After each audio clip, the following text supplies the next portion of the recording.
성도 여러분 안녕하십니까?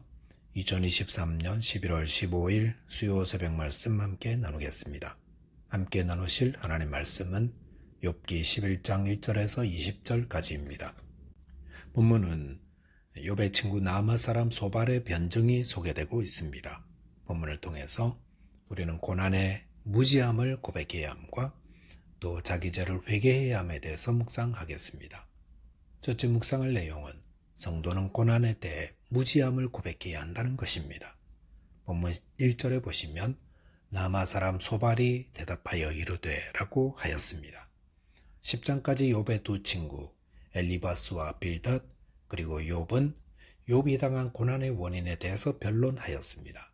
그런데 그것을 다 듣고 있던 소발이 입을 열었습니다. 소발이 가장 마지막에 이야기한 것은 아마도 그들 가운데 나이가 가장 어렸기 때문이 아닌가 생각합니다. 본문 2절에 보시면 말이 많으니 어찌 대답이 없으랴 라고 하였습니다. 이것은 말이 참 많군요. 제가 듣고만 있을 수 없습니다. 라는 뜻입니다. 그리고 말이 많은 사람은 어찌 의롭다함을 얻겠느냐라고 하였는데 이것은 말이 많다고 죄가 없어지는 건 아닙니다. 라는 뜻입니다. 소발은 앞서 욥이 말한 변론들을 어떻게 듣고 있었습니까? 말만 많고 무의미한 것이라 했습니다. 소발은 욥의 탄식, 호소, 강구를 모두 자기 변명으로만 듣고 있었습니다. 욥은 고난으로 절규하듯 부르짖고 있는데 소발은 남의 일인 양 말이 많은 것으로만 듣고 있었다는 것입니다. 고난당하는 자의 말을 건성으로 듣고 무의미한 것으로 듣는 이런 소발의 모습은 참으로 저희가 지양해야 할 잘못된 모습입니다. 그렇다면 어떨 때 왜 이런 소발의 모습이 나타납니까? 그것은 고난에 대한 자기 생각이 너무 확고할 때 나타날 수 있습니다. 특별히 이것이 하나님의 뜻이야 라고 굳게 믿을수록 고난당하는 자에게 잘못된 모습으로 대할 수 있다는 것입니다. 소발은 앞선 두 친구와 마찬가지로 하나님은 공의의 하나님이시기에 의인에게는 복을, 악인에게는 심판을 내리시는 분으로 이해하고 있었습니다. 그렇기 때문에 큰 고난을 받고 있는 욥은 분명 어마어마한 죄인이다 라는 확신을 믿고 있었고 그것을 인정하지 않는 욥의 말은 들어볼 가치도 없는 것으로 치부해버렸다는 것입니다.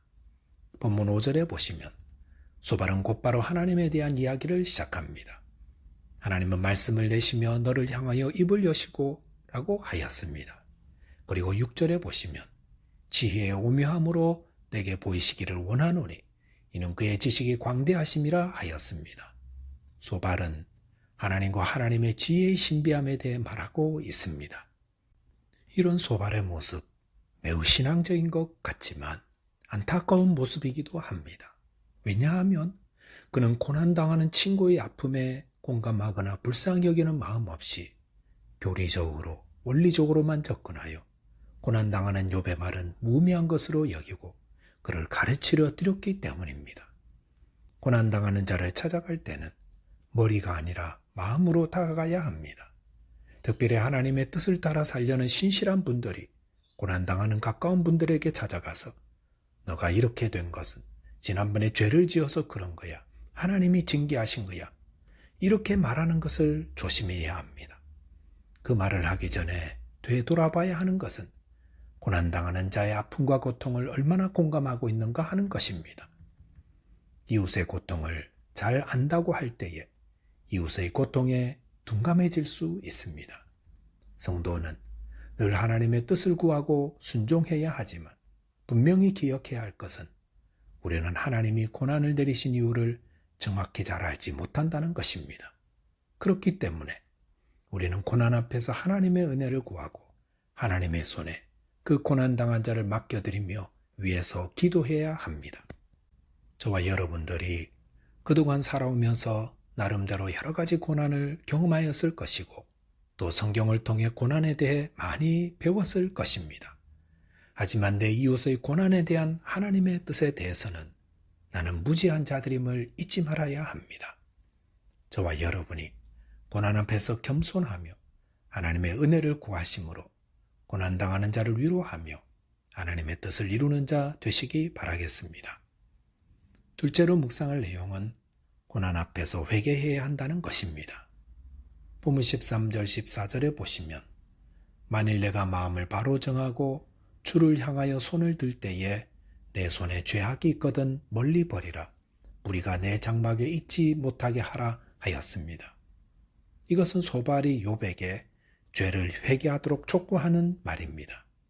이 앞부분에서 소발은 인간은 하나님의 지혜를 알지 못한다면서도 욥이 하나님께 고난받는 것은 죄로 말미암은 것이라고 진단하는 자기 모순적인 모습을 보였습니다. 그런데 비록 소발의 말이 성급하고 자기 모순적인 부분이 있다 할지라도 귀 기울여야 할 부분이 있습니다. 그것은 고난 앞에서 자기 죄를 돌아보며 회개하는 자 되어야 한다는 것입니다. 마음을 바로 정하라 하였는데 그것은 회개가 마음에서부터 시작됨을 말합니다.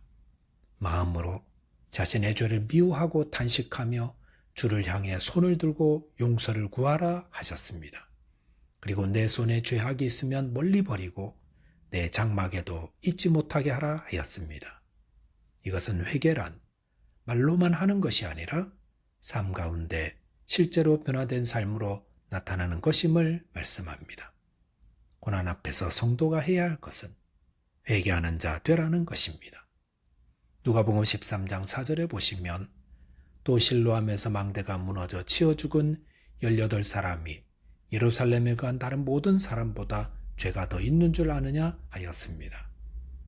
여기 보시면 예수님 시대에 예루살렘에 망대가 무너져 18명이 치어 죽는 큰 사고가 있었습니다. 이에 대해 사람들은 사고로 죽은 사람들이 예루살렘에 가는 다른 사람보다 죄가 더 많아서 죄 많은 사람 1등부터 18등까지 죽은 것 아닌가 이런 식으로 생각했다는 것입니다. 여기에 대해 예수님은 무엇을 하셨습니까? 누가복음 13장 5절 너희에게 이르노니 아니라 너희도 만일 회개하지 아니하면 다 이와 같이 망하리라 하였습니다. 여기서 예수님은 두 가지 분명한 사실을 말씀하셨습니다. 그것은 첫째, 고난을 무조건 죄로 인한 결과로 보지 말라는 것입니다. 만약 고난이 무조건 죄의 결과였더라면 예수님은 실로암 망대로 죽은 자가 예루살렘에 가는 다른 사람들보다 죄가 더 많았다라고 말씀하셨을 것입니다.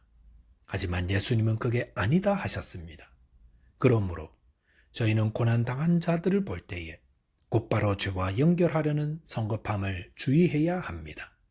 또한 주님은 너희도 만일 회개하지 아니하면 다 이와 같이 망할 것이라 했습니다.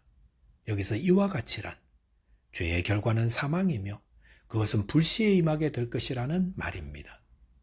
예수님은 고난을 죄와 곧바로 연결하지 않으면서도 또한 고난을 죄와 연결하셨습니다. 그것은 죄를 회개하지 않는 자는 반드시 멸망케 되는 심판을 받게 될 것이라는 말입니다.